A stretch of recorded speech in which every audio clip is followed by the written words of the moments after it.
Vex King, Closer to Love.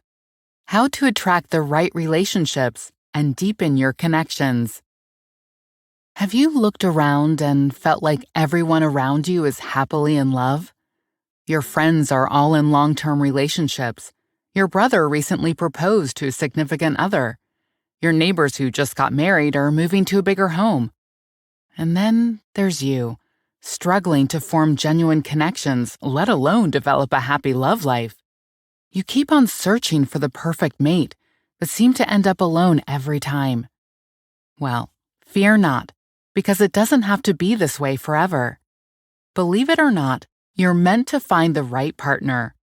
And for change to happen, you just have to initiate it. So in this blink, you'll discover exactly what changes you need to make to start creating healthy relationships. And here's a clue. It begins with yourself. What is love? They say love makes the world go round, and in the grand symphony of existence, it takes center stage.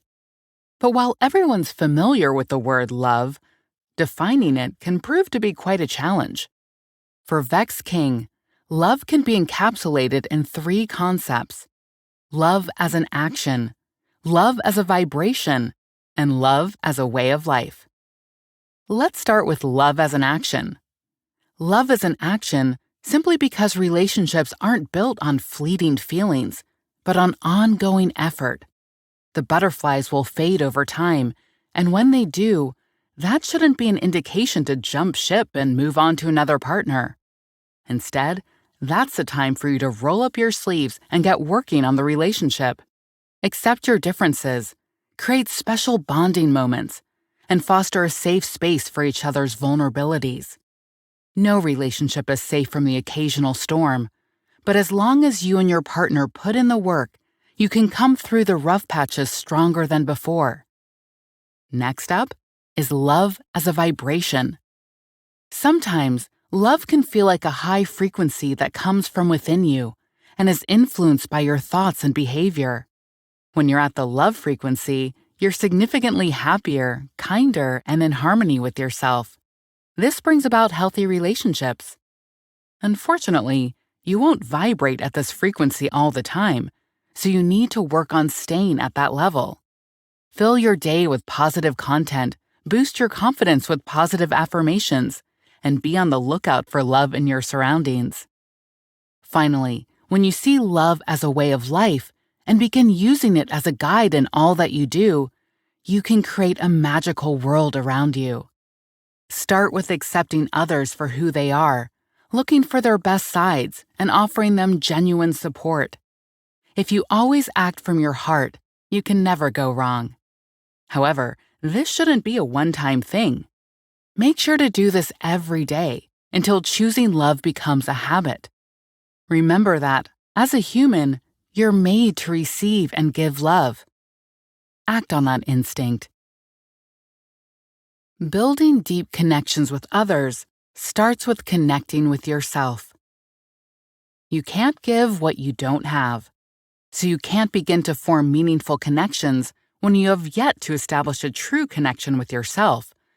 That's why, if you want to experience love in its most authentic form, it's vital to embark on a journey of self-discovery and self-love first.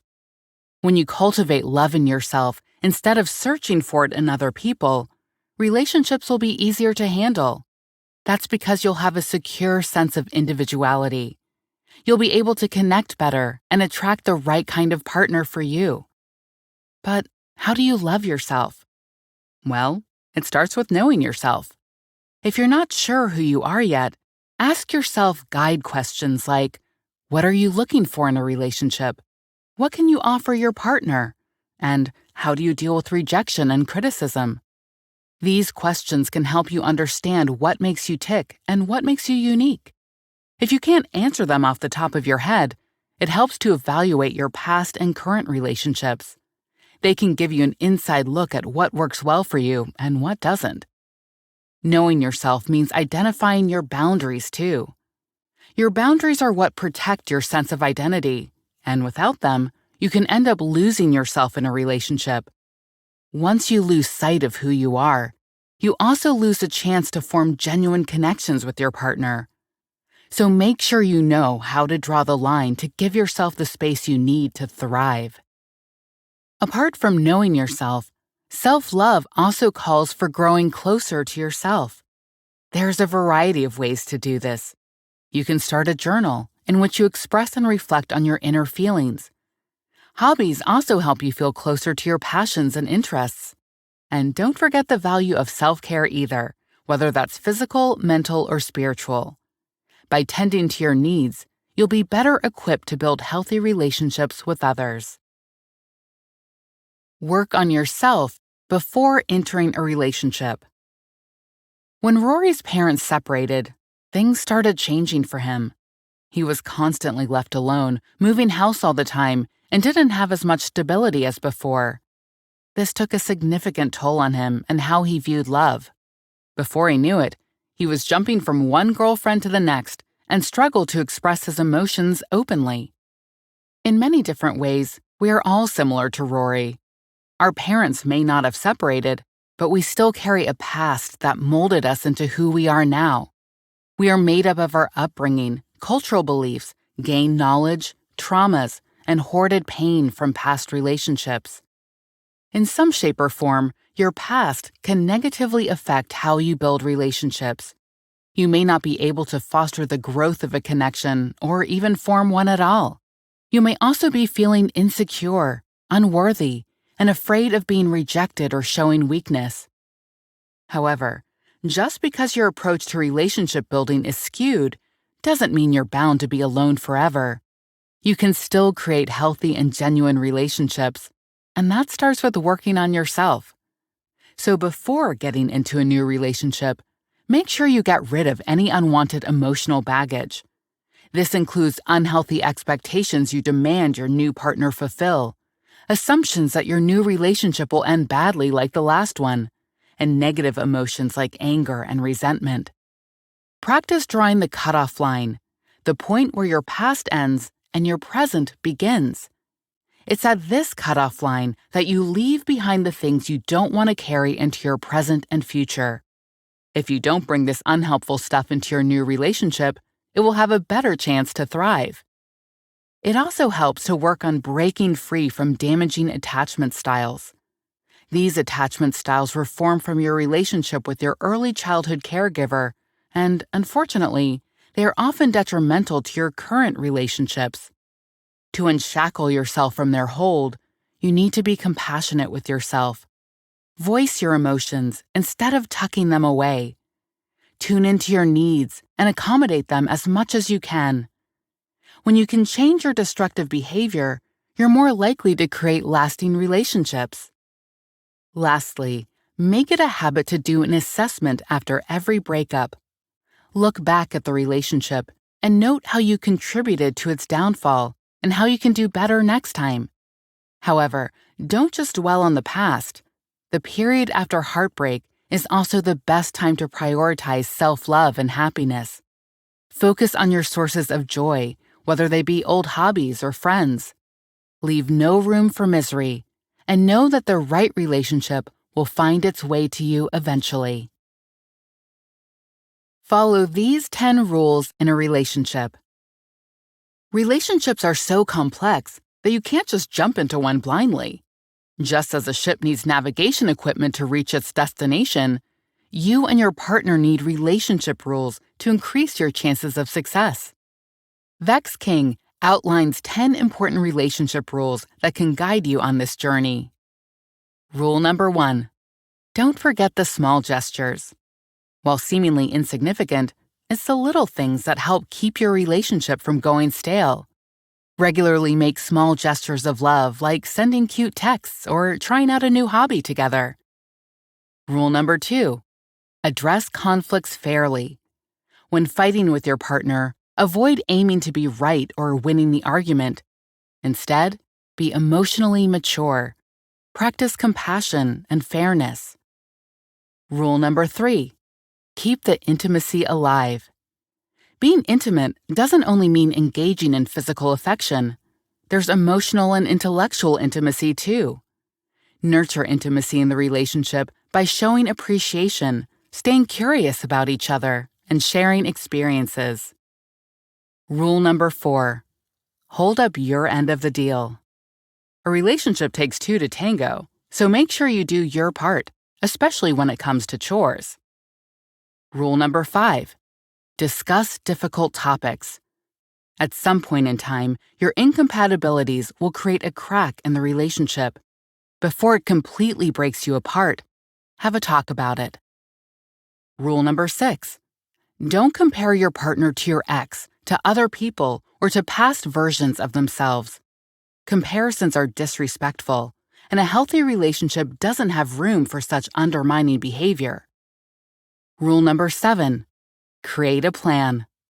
Right from the get-go, you and your partner should talk about what your couple goals are, how you might handle conflict together, and how each of you fits into the other's future. Rule number 8. Accept your individual differences. No matter how hard you try, you can't mold your partner into an ideal.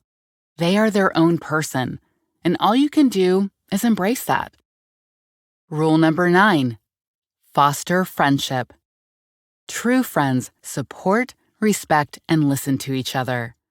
When you treat your partner like you would your friend, you can be sure that your relationship will go a long way. Rule number 10. Value self-development. Being in a relationship doesn't mean you lose yourself to be one with your partner. Both of you need to cultivate personal growth to help your relationship blossom. Learn to face the ugly side of being in a relationship. Not every romantic partner you'll encounter will be picture perfect, and try as you may, you won't be picture perfect in every romantic relationship either. Regardless of your emotional or intellectual maturity, you will inevitably exhibit unhealthy behaviors. That's because you carry triggers developed from your past experiences. When your partner sets off those triggers, you're bound to react in negative ways. The good news is that you can break the pattern of those unhealthy behaviors, creating a healthy relationship in the process. The first step in doing so is to look inward. What incites your triggers? Where are they coming from? By knowing the root cause of your emotions, you become aware of them and the damage they do to the relationship. This also helps you understand yourself better. Once you identify your trigger's root causes and understand why you react the way you do, you'll be able to regulate your emotions effectively. This involves refraining from reacting to the triggers and instead engaging in rational thinking. Ask yourself whether the other person intentionally triggered you, or it was something completely unrelated to your partner. In addition to addressing your own triggers, it's crucial to be mindful of your partner's triggers as well. Learn what their triggers are and how you can handle them with kindness and sensitivity.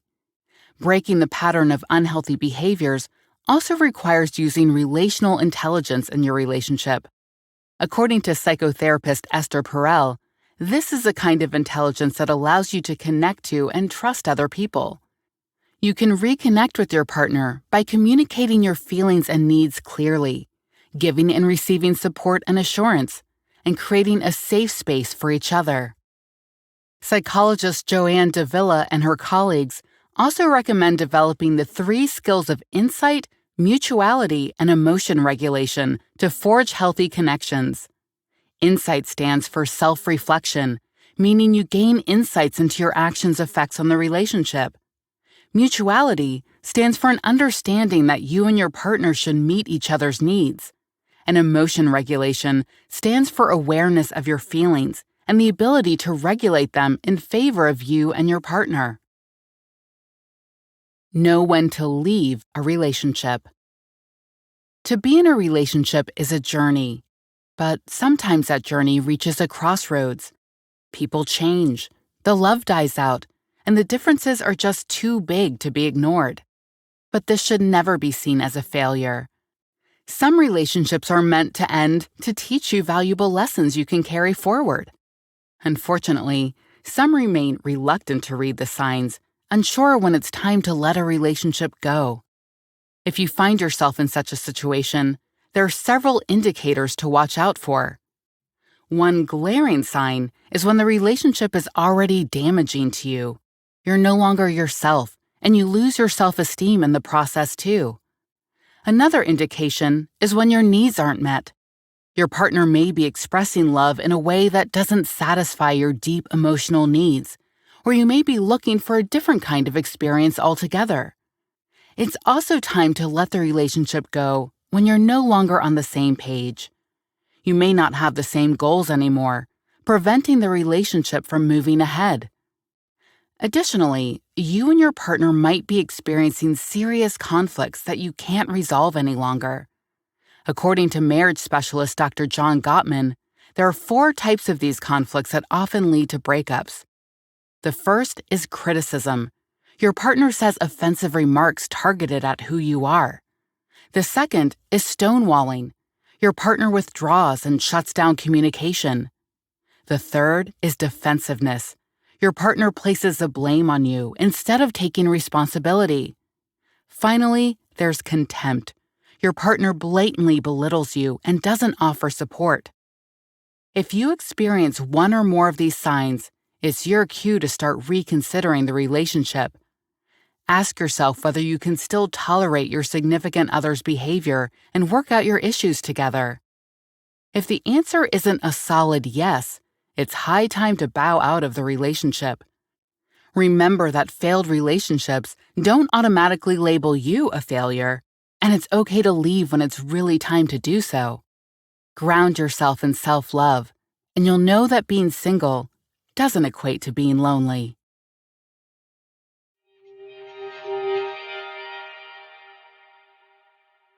You've just listened to our blink to Closer to Love by Vex King.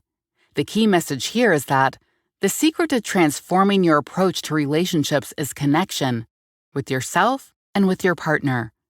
To connect with yourself, you need to discover who you are deep down, from your needs and boundaries to your emotional scars and attachment style.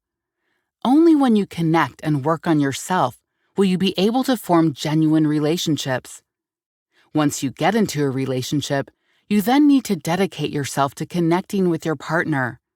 Learn how to handle their triggers, keep the love burning, and manage conflicts that come your way. Relationships demand ongoing effort, and they will only thrive when you give them consistent care and cultivation.